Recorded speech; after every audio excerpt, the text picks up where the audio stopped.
नमस्कार दोस्तों, आपका स्वागत है हमारे इस चैनल में। एडवोकेट कृष्ण कुमार त्रिपाठी। हमसे किसी ने एक सवाल किया था कि जब महिला थाने में हम जाते हैं, अगर कोई भी हम पर मुकदमा दर्ज हो जाता है तो वहाँ पर हमसे बड़ा ही अजीब तरीके का व्यवहार किया जाता है, मतलब दुर्व्यवहार किया जाता है। महिला पुलिस द्वारा बहुत घटिया व्यवहार किया जाता है। कई बार तो वो हमको गंदी गंदी गालियाँ भी बकते हैं। इसका क्या उपाय है? तो उपाय तो दोस्तों मैं बता दूंगा आपको, लेकिन मैं गारंटी लेता हूँ कि उपाय कोई करता नहीं है। हम उपाय तो बताते हैं, लेकिन उपाय करने के लिए भी क्या है कि एक ताकतवर जिगर चाहिए, तो लोग उपाय करते नहीं हैं। उपाय तो हमने पहले भी बहुत बताए हैं। क्या होता है कि जो डरता है उसी को डराया जाता है, जो नहीं डरता उसको कोई नहीं डराता। निश्चिंत रहिए। तो इसका उपाय है, लेकिन लोग करते नहीं हैं। मैं सिर्फ महिला थाने की ही बात नहीं करूँगा, जितने भी पुलिस स्टेशन हैं, अगर आप भारत में रहते हैं तो जितने भी पुलिस स्टेशन हैं, कश्मीर से कन्याकुमारी तक और कामरूप से लेकर कच्छ तक, जितने भी पुलिस स्टेशन भारत देश में हैं, कहीं पर भी कोई आपको कुछ नहीं बोल सकता, और अगर बोलता है तो उसका हाल बहुत बुरा होगा। सुप्रीम कोर्ट ने आज अभी नहीं, लगभग 2 साल हो चुका है, क्लियर जजमेंट दिया था कि जितने भी पुलिस स्टेशन हैं सभी में कैमरे लगे होंगे। कैमरे के अलावा पुलिस स्टेशन में स्पीकर भी लगा होगा, ताकि वहाँ पर जो बातचीत चल रही है वो भी रिकॉर्ड हो। इसके अलावा जो बंदी गृह होता है या जो पूछताछ का कक्ष होता है, वहाँ पर भी कैमरा लगा होगा और वहाँ पर भी स्पीकर लगा होगा, जिसमें कि जो बातें कही जा रही हैं वो रिकॉर्ड होंगी। ये जजमेंट सुप्रीम कोर्ट का है।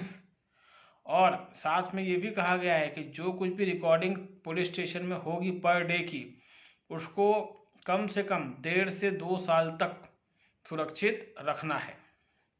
ठीक है, ये बहाना नहीं चलेगा कि 24 घंटे में ऑटोमेटिक रिकॉर्डिंग डिलीट हो गई, एक हफ्ते में डिलीट हो गई, ऐसा कोई बहाना नहीं चलेगा।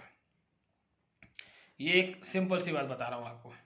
ये सुप्रीम कोर्ट की गाइडलाइन है, लगभग सभी जगह लागू हो चुकी है। इस पे दिल्ली हाई कोर्ट ने भी लेटेस्ट जजमेंट दिया और थाने का पूरा सीसीटीवी फुटेज चेक करने का आदेश जारी कर दिया। इलाहाबाद हाई कोर्ट भी इस पर जजमेंट दे चुका है। चेन्नई हाई कोर्ट भी इसमें जजमेंट दे चुका है। मतलब इस पे काफ़ी जजमेंट आ चुके हैं और मेन सुप्रीम कोर्ट का जजमेंट आ चुका है। जब कभी भी आप थाने जाएं, कोई भी आपसे बदसलूकी करता है, बदतमीजी करता है, आपको उनसे कुछ भी ऐसा बोलने की ज़रूरत नहीं। आपको सभ्य लहजे में ही बात करनी है। अगर वो गाली गलौज कर रहे हैं तो आपको सिंपल सा बोलना है कि मैडम, सर, वॉट एवर, आप मुझे गाली मत दीजिए, ये आपको शोभा नहीं देता है। ठीक है, मैं भारत का नागरिक हूँ, मैं गलत हूँ सही हूँ ये तय करने का अधिकार जुडिशरी को है। आप इंक्वायरी कीजिए, क्योंकि हमने हमने भी देखा है हालांकि ये चीज़ें कि पुलिस स्टेशन में पुलिस जो है आम आदमी से कैसा व्यवहार करती है, ये सबको पता है। अब इसके बाद क्या होता है कि पुलिस ऐसा व्यवहार करती है और व्यक्ति भी बाहर आके कहता है कि अरे पुलिस ने तो ऐसा किया वैसा किया, फलाना ढिमका, पुलिस गलत है, ये वो। कोई एक्शन लेना नहीं चाहता। समस्या ये है, एक्शन लेना सीखिए। थाने पे आपका दुर्व्यवहार हुआ ना, इमीडिएटली बाहर निकलिए।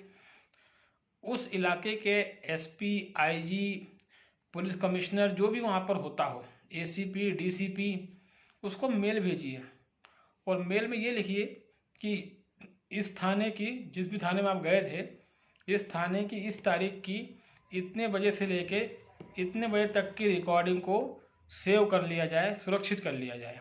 आपको सिंपल मेल भेजना है। ठीक है, जो भी वहाँ का, क्योंकि हर जगह का सिस्टम अलग अलग है।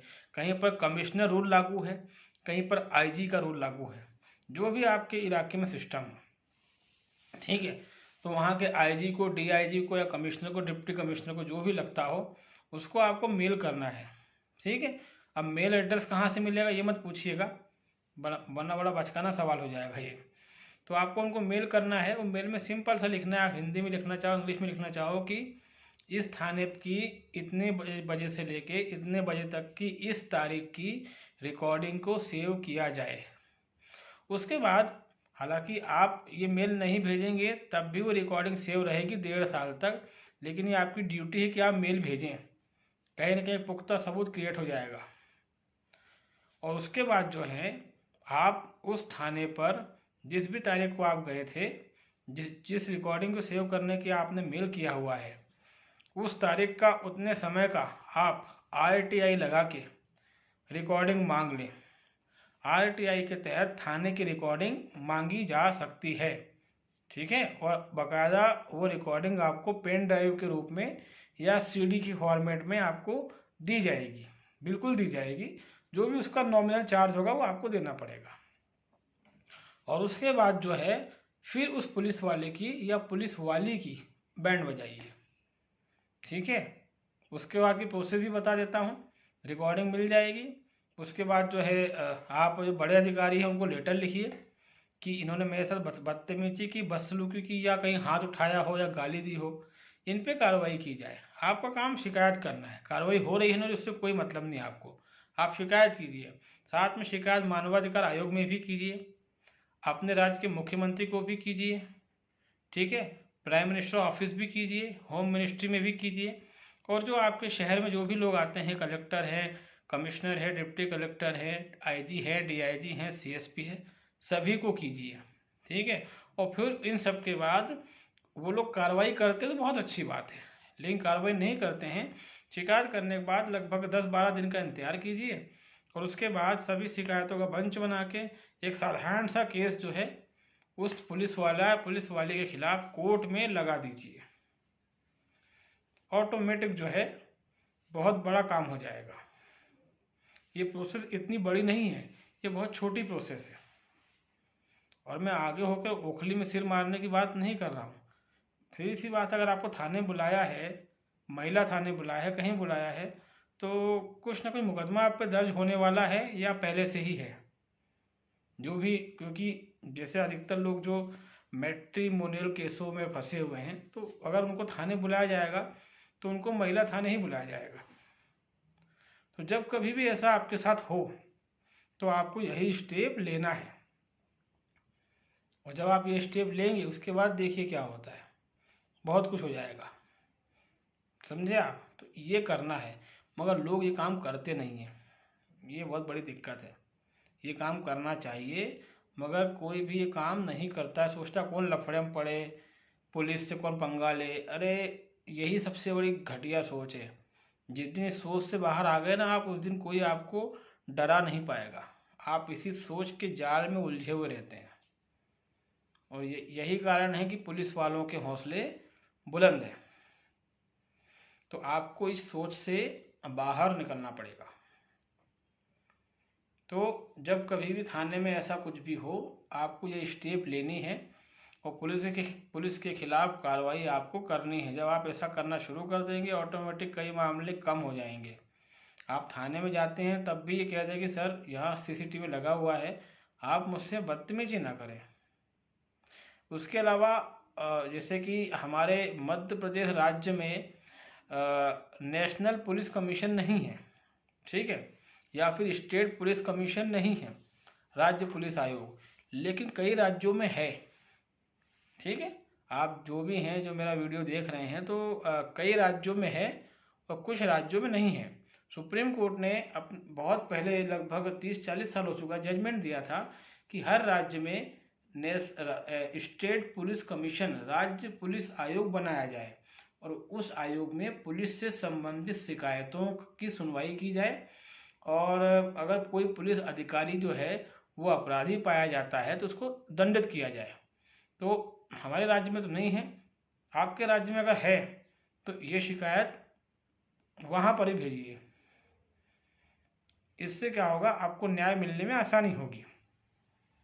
पुलिस द्वारा अगर जांच गलत की जाती है या उसमें लूप होल्स होते हैं, उसकी शिकायत भी बड़े अधिकारियों को भेजिए, मानवाधिकार आयोग को भेजिए। दोस्तों, मानवाधिकार आयोग बहुत इम्पोर्टेंट रोल प्ले करता है इन सभी चीज़ों में। अगर आप शिकायत लिख के बाकायदा तथ्य, फैक्ट, जो कुछ भी लूप होल है, ठीक है, जो कुछ भी पुलिस ने काम बिगाड़ा है, गलत तरीके से किया है, फर्जी सबूत बनाए हैं, उन सब को एक जो तथ्य के रूप में एक रिटर्न लेटर बना के अगर मानवाधिकार आयोग को भेजते हैं तो कहीं ना कहीं वो भी कार्रवाई करता है। इन चीज़ों से क्या होता है, आपका केस स्ट्रांग होता है। इससे अदालत को भी समझ में आता है कि व्यक्ति निर्दोष है, क्योंकि इसने बहुत भागा दौड़ी करी है अपने आप को बचाने के लिए। जब भी कभी भी कोई बड़ी मुसीबत में आप फंसे और आपको लग रहा हो कि सिस्टम आपका साथ नहीं दे रहा है, तो फिर मानवाधिकार आयोग हो गया, प्राइम मिनिस्टर ऑफिस हो गया, मुख्यमंत्री हो गया, कानून मंत्रालय हो गया, सुप्रीम कोर्ट के चीफ जस्टिस हो गए, आपके राज्य के हाई कोर्ट के चीफ जस्टिस हो गए, और आपके राज्य के बड़े पुलिस अधिकारी हो गए। इन सभी को पत्र आप लिख सकते हैं। जब आप ऐसा करेंगे आपका केस कहीं ना कहीं जो है स्ट्रांग होगा। ठीक है, तो ये चीज़ें आपको मालूम होनी चाहिए। इसीलिए मैं कहता हूँ कि लोग तो कई बार पूछ चुके हैं कि सर हम पुलिस वाला ऐसा बोल रहा है, थाने पे हमारे साथ ऐसा किया गया, ये व्यवहार किया गया, हम क्या करें। हम तरीके बताते हैं लोगों को, मगर लोग उसको लागू नहीं करते। कोई सोचते जान दो यार कौन करे, बस ये प्रॉब्लम है। तो जब कोई आप पे कर देता है तब फिर आप सोचते हैं कि अरे कोई चमत्कार हो जाए, मैं इस मुसीबत से बच जाऊं। तो जब तक आप अपने अंदर चेंज नहीं लाएंगे तब तक कैसे काम चलेगा। तो हमेशा ध्यान रखें इन चीज़ों का। और अगर पुलिस कोई मारा पीटी करती है तो जैसे मैंने बताया कि ये कंपलसरी है कि पुलिस को थाने में सीसीटीवी कैमरा हर जगह लगाना अनिवार्य है, हर जगह, सिर्फ एक जगह नहीं, हर जगह।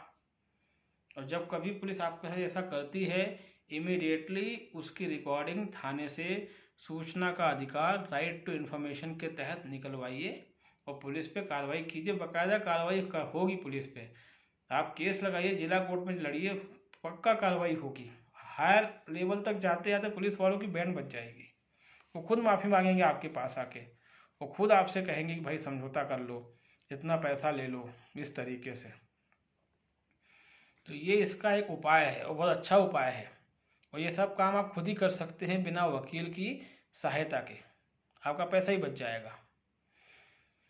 तो उम्मीद है कि हमारा ये वीडियो आपको पसंद आया होगा।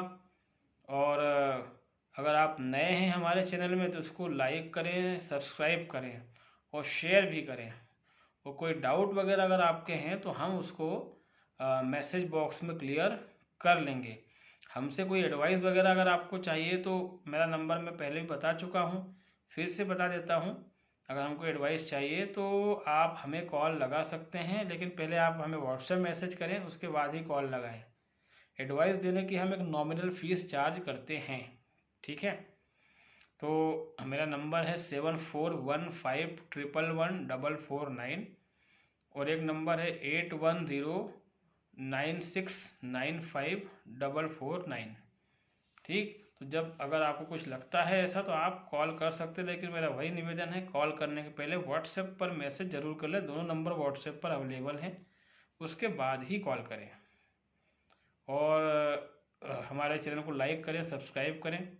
ठीक है दोस्तों, तब तक के लिए बहुत बहुत